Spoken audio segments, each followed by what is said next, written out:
বন্ধুরা, শেখ হাসিনা সরকারের পতনের পর শেখ হাসিনা কিন্তু পালিয়ে গিয়ে ভারতে আশ্রয় নিয়েছে। আর এতে করে বেশ টেনশনে পড়ে গেছে ভারতের দাদারা। ভারতের অনেক সংসদ সদস্যরা তো বাংলাদেশ দখলের হুমকিও দিয়েছে। কারণ বাংলাদেশের বর্তমানে যেসব উপদেষ্টা ও ডক্টর মোহাম্মদ ইউনূস ক্ষমতায় আছেন তারা কিন্তু সকলে ভারত বিরোধী। তাই বর্তমানে ভারত চাচ্ছে যে কোনো মূল্যে বাংলাদেশের শেখ হাসিনাকে ক্ষমতায় বসাতে, নয়তোবা পুরো বাংলাদেশকে তারা দখল করতে চায়। হতে পারে ভারত সেনাবাহিনী পাঠিয়ে বাংলাদেশকে দখল করে নিতে পারে, কিন্তু এটা যতটা বলা সহজ ততটাই করা কঠিন।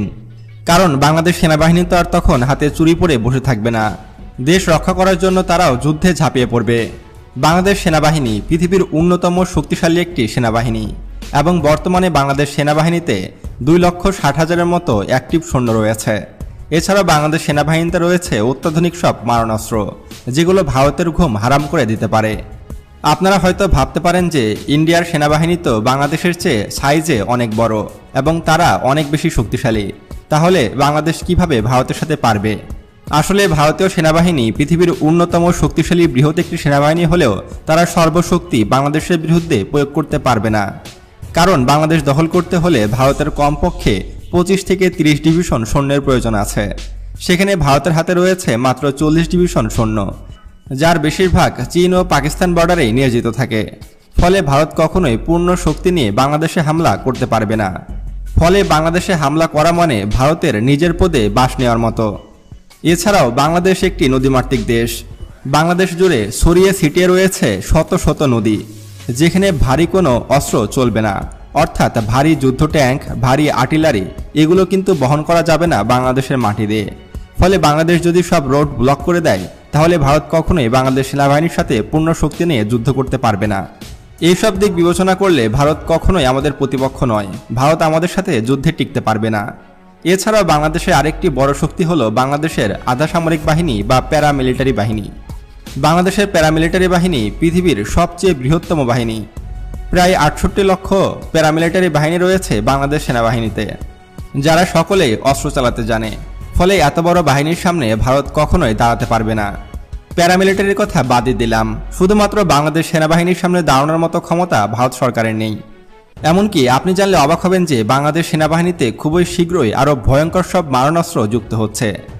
বাংলাদেশ বর্তমানে তুরস্ক, চীন, রাশিয়া এবং আমেরিকার কাছ থেকে ভয়ঙ্কর সব যুদ্ধাস্ত্র ক্রয় করছে, যেগুলো দেখলে তো ভারত প্যান্টে হিসু করে দেবে। বন্ধুরা, এবার আমি আপনাদেরকে বাংলাদেশের আপকামিং বেশ কয়েকটি অস্ত্র দেখাবো, যেগুলো দেখলে মোদী সরকার নড়ে চড়ে বসে এবং ভারতের সকল মানুষ ভয় পায়। বাংলাদেশের এই অস্ত্রগুলোর সামনে মিয়ানমার কেন, ভারতও 10 বার উঠবে বসবে এবং এই অস্ত্রগুলো যুক্ত হওয়ার পরে বাংলাদেশ হবে দক্ষিণ এশিয়ার অন্যতম শক্তিশালী একটি দেশ।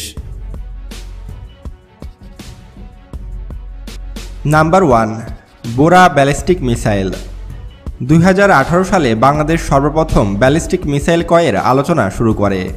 তবে যেহেতু এটি ভারী ও ব্যয়বহুল অস্ত্র, তাই এটি ডেলিভারি পেতে একটু বেশি সময় লেগে গেছে। বাংলাদেশ মূলত তুরস্ক থেকে বোরা ব্যালিস্টিক মিসাইল অর্ডার করেছে, যেটা খুব শীঘ্রই বাংলাদেশের বহরে যুক্ত হবে। আপনি জানলে অবাক হবেন, তুরস্কের এই ব্যালিস্টিক মিসাইলটি পৃথিবীর মধ্যে অন্যতম শক্তিশালী একটি ব্যালিস্টিক মিসাইল এবং এর সর্বোচ্চ রেঞ্জ 240 কিলোমিটার এবং এটা নিখুঁতভাবে আঘাত আনতে সক্ষম। অর্থাৎ এটি দিয়ে আমরা মিয়ানমারের রাজধানী নেপিডোতেও আক্রমণ চালাতে সক্ষম হব। এতে করে মিয়ানমার কখনোই আমাদের সামনে দাঁড়াতেও পারবে না। আর সবচেয়ে অবাক করা বিষয় হলো এই ব্যালিস্টিক মিসাইলটির গতি। এটির গতি ম্যাক 5, অর্থাৎ এটি শব্দের গতির চেয়েও 5 গুণ স্পিডে গিয়ে শত্রুর যে কোনো স্থাপনায় আঘাত আনতে সক্ষম এবং এটি 150 কেজি থেকে 250 কেজি পর্যন্ত ওয়ারহেড বহন করতে পারে।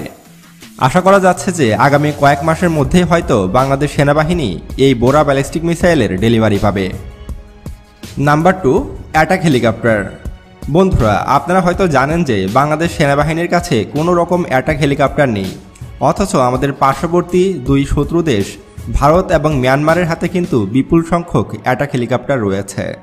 বিশেষ করে মিয়ানমারের হাতেও কিন্তু 9টি অ্যাটাক হেলিকপ্টার রয়েছে। তাই বাংলাদেশের এখন ফরজ হয়ে গেছে অ্যাটাক হেলিকপ্টার ক্রয় করা। বাংলাদেশ মূলত 2018 সালে অ্যাটাক হেলিকপ্টার হয়তো অর্ডার দিয়েছে। বাংলাদেশ প্রথমে চীন এবং রাশিয়ার সাথে আলোচনা করেছিল। তারপরে গুঞ্জন উঠেছিল যে আমেরিকার কাছ থেকে অ্যাপাচি অ্যাটাক হেলিকপ্টার ক্রয় করবে বাংলাদেশ। কিন্তু আমেরিকার অ্যাপাচি অ্যাটাক হেলিকপ্টারগুলো অত্যন্ত ব্যয়বহুল হওয়াতে বাংলাদেশ সে সিদ্ধান্ত থেকে সরে আসে। বর্তমানে গুঞ্জন উঠেছে যে এই বছর বাংলাদেশ তুরস্কের তৈরি টাই T-129 অ্যাটাক হেলিকপ্টারের ডেলিভারি পাবে। আর তুরস্কের এই অ্যাটাক হেলিকপ্টার বাংলাদেশে আসাতে অবাক হওয়ার কোনো কিছু নেই, কারণ এর আগে আমরা দেখেছি যে বাংলাদেশ কিন্তু তুরস্কের বাইরাক্তার TB2 অ্যাটাক ড্রোনের ডেলিভারি পেয়েছে। প্রায় 8টি এই ধরনের অ্যাটাক ড্রোন কিনেছে বাংলাদেশ। তাই বলাই যায় যে হঠাৎ করে হয়তো আপনারাও দেখবেন যে তুরস্কের অ্যাটাক হেলিকপ্টার বাংলাদেশের বহরে যুক্ত হয়ে গেছে। তবে টাই-129 দ্বিতীয় সংস্করণ নিয়ে এসেছে তুরস্ক। তবে আমার মতে তুরস্কের এই দ্বিতীয় সংস্করণের অ্যাটাক হেলিকপ্টারটি নিলে হয়তো ভালো হবে, কারণ এই অ্যাটাক 2 হেলিকপ্টারটি কিন্তু অত্যন্ত ক্ষমতাসম্পন্ন এবং তুরস্কের তৈরি এই ভারী অ্যাটাক হেলিকপ্টারটি আমেরিকার তৈরি অ্যাপাচি অ্যাটাক হেলিকপ্টারের সমকক্ষ বলে ধারণা করা হচ্ছে। অনেকের মতে এটি আমেরিকার তৈরি অ্যাপাচি অ্যাটাক হেলিকপ্টারের চেয়েও অধিক ক্ষমতাসম্পন্ন এবং অধিক শক্তিশালী। তাই আমার মতে তুরস্কের অ্যাটাক হেলিকপ্টারের চেয়ে অ্যাটাক 2 অধিক ক্ষমতাসম্পন্ন হওয়ায় আমি মনে করি যে তুরস্কের অ্যাটাক 2 হেলিকপ্টারটি কেনাই বাংলাদেশের জন্য বেশি ভালো হবে। তারপরও অ্যাটাক হেলিকপ্টারটিও কিন্তু খারাপ না। তুরস্কের T-129 অ্যাটাক হেলিকপ্টারও কিন্তু যথেষ্ট ভালো। আর তুরস্কের এই অ্যাটাক 1 হেলিকপ্টারটি হয়তো কিছুদিনের মধ্যেই বাংলাদেশের বহরে যুক্ত হবে। মোট 8টি এই ধরনের অ্যাটাক হেলিকপ্টার অর্ডার দিয়েছে Bangladesh. Number 3, medium range air defence system বা মিডিয়াম রেঞ্জের আকাশ প্রতিরক্ষা ব্যবস্থা। বাংলাদেশ 2019 সাল থেকে আকাশ প্রতিরক্ষার বিষয়ে গুরুত্ব দিয়ে আসছে এবং 21 শতাব্দীর চ্যালেঞ্জ মোকাবেলায় বাংলাদেশ সিদ্ধান্ত নেয় যে medium range air defence system ক্রয় করবে। তারই ধারাবাহিকতায় বাংলাদেশ চীন, তুরস্ক এবং ব্রিটেনের সাথে বৈঠকে বসে এবং তুরস্কের কাছ থেকে মিডিয়াম রেঞ্জের হিসার আকাশ প্রতিরক্ষা ব্যবস্থা অর্ডার করে বাংলাদেশ সেনাবাহিনী। বাংলাদেশ সেনাবাহিনী 1 regiment Hisar medium range air defence system order দিয়েছে, যা খুব দ্রুত বাংলাদেশ সেনাবাহিনীর বহরে যুক্ত হবে এবং এর রেঞ্জ 50 থেকে 60 কিলোমিটার। অর্থাৎ বাংলাদেশের ভূখণ্ডের দিকে ছুটে আসা যে কোনো প্রকার অ্যাটাক হেলিকপ্টার, যুদ্ধবিমান, ড্রোন সবকিছুই মাঝ আকাশে ধ্বংস করে দিতে সক্ষম এই হিসার এয়ার ডিফেন্স সিস্টেম।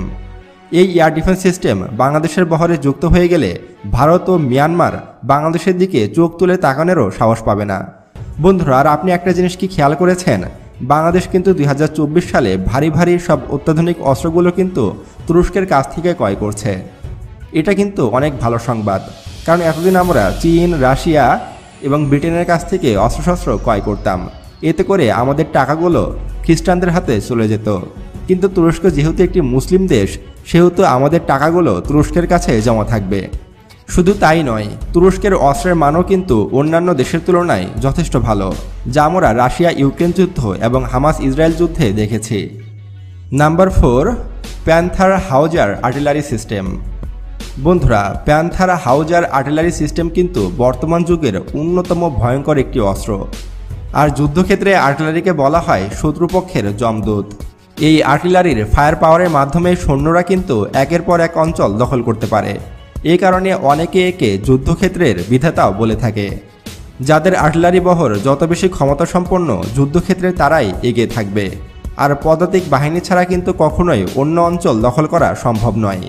আর সেনাবাহিনীর প্রধান হাতিয়ারই হলো এই আর্টিলারি সিস্টেম। বাংলাদেশ মূলত কতগুলো হাউজার আর্টিলারি সিস্টেম অর্ডার দিয়েছে তা জানা যায়নি। বাংলাদেশ মূলত তুরস্কের প্যান্থার হাউজার আর্টিলারি সিস্টেম অর্ডার দিয়েছে। আর তুরস্কের এই আর্টিলারি সিস্টেমটি কিন্তু যথেষ্ট ব্যয়বহুল এবং যথেষ্ট শক্তিশালী।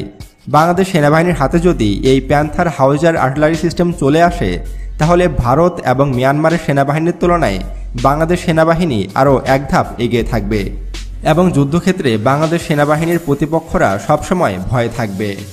আর প্যান্থার হাউজার আর্টিলারি সিস্টেমে মূলত 155 mm এবং 190 mm এর আর্টিলারি শেল ব্যবহার করা হয়, আর যেগুলো বাংলাদেশেই তৈরি হচ্ছে। ফলে যুদ্ধক্ষেত্রে বাংলাদেশ আরও এক ধাপ এগিয়ে থাকবে। নাম্বার 5, সাবমেরিন কিলার অ্যাটাক হেলিকপ্টার বা এন্টি সাবমেরিন হেলিকপ্টার। বন্ধুরা, বাংলাদেশ 2018 সালে মূলত ইতালি থেকে 2টি এন্টি সাবমেরিন হেলিকপ্টার অর্ডার দিয়েছে, যেগুলো এখনও ডেলিভারি পায়নি বাংলাদেশ। হয়তো এবছরই ইতালি থেকে এই এন্টি সাবমেরিন অ্যাটাক হেলিকপ্টারগুলোর ডেলিভারি পাবে বাংলাদেশ। বন্ধুরা, আপনারা হয়তো জানেন যে আমাদের পার্শ্ববর্তী দুইটি দেশ ভারত এবং মিয়ানমার উভয়ের কাছেই কিন্তু সাবমেরিন রয়েছে। ভারতের কাছে কিন্তু বিপুল পরিমাণে সাবমেরিন রয়েছে এবং মিয়ানমারের হাতে রয়েছে 3টি সাবমেরিন।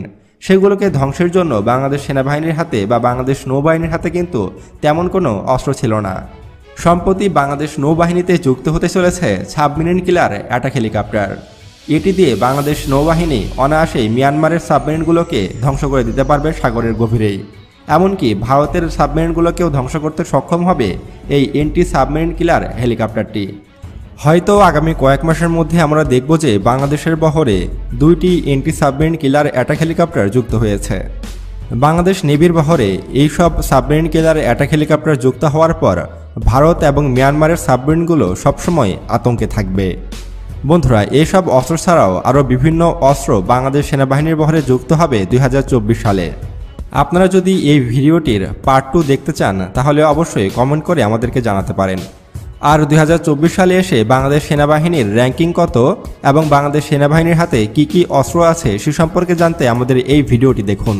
তো আজকে এ পর্যন্তই, দেখা হচ্ছে পরবর্তী ভিডিওতে। আল্লাহ হাফেজ।